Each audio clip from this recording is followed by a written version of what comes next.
Thank you so much, Hijaman. Welcome to Lokoja, the capital of Kogi State, where we've been monitoring situation, of course, bringing you updates as to what exactly is happening. Well, it's the eve of the election that we all have been waiting for. 21st of November 2015 is just a few hours away.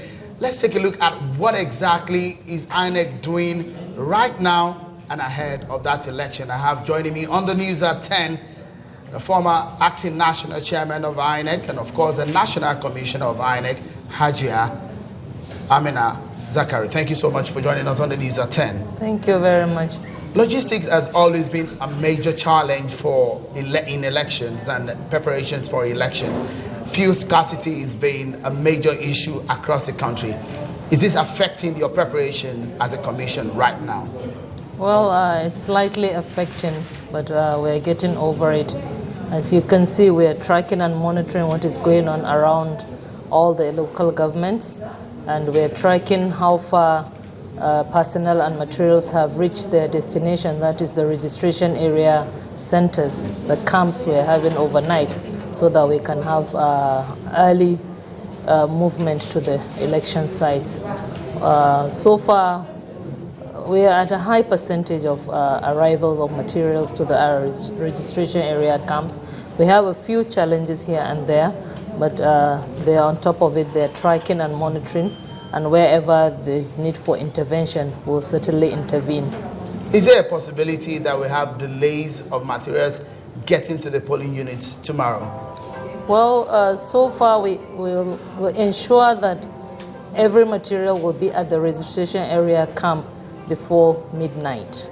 However, because they have to distribute to the polling units, various polling units, depending on the size of the camp, the size of the number of polling units in that camp, we may have some slight delays in a few of the camps.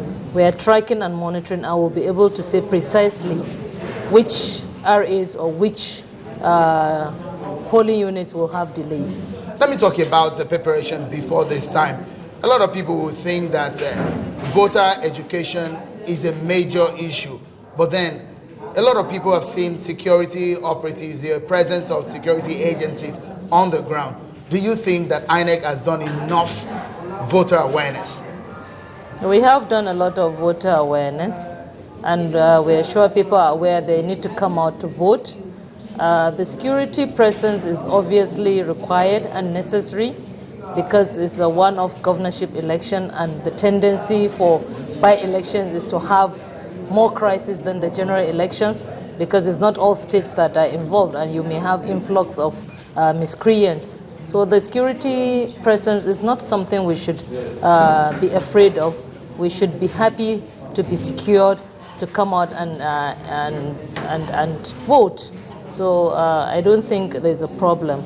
But we still have some challenges here and there.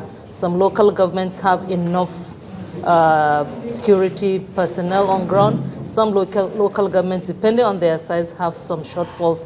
But we are also on top of it. We've been tracking and monitoring, and we are managing it along with the security agencies. So we expect a free and fair election tomorrow, and of course a well-organized one from INEC. As far as INEC is concerned, it's free and fair election. As far as INEC is concerned, it's well organized, but you can't expect perfect situations. That's why we have to monitor. Every election is a project, and you have to monitor and ensure where you see problems, you have to put them back online. So we're okay. We're fine with the preparations, and we hope tomorrow we have a good election. I do wish you well, and hopefully Nigerians are all eyes are on the commission to deliver a free and fair election tomorrow. Thank you so much for joining us on the news at 10. Thank you very much. Hajia Amina Zakari, the national commissioner, supervising national commissioner for this election. And now it's back to you in the studio, Ijama. Thanks a lot, Sheung. Our political correspondent Sheung Okimbaloye live there in the Situation Room in Lokoja, the Kogi State capital.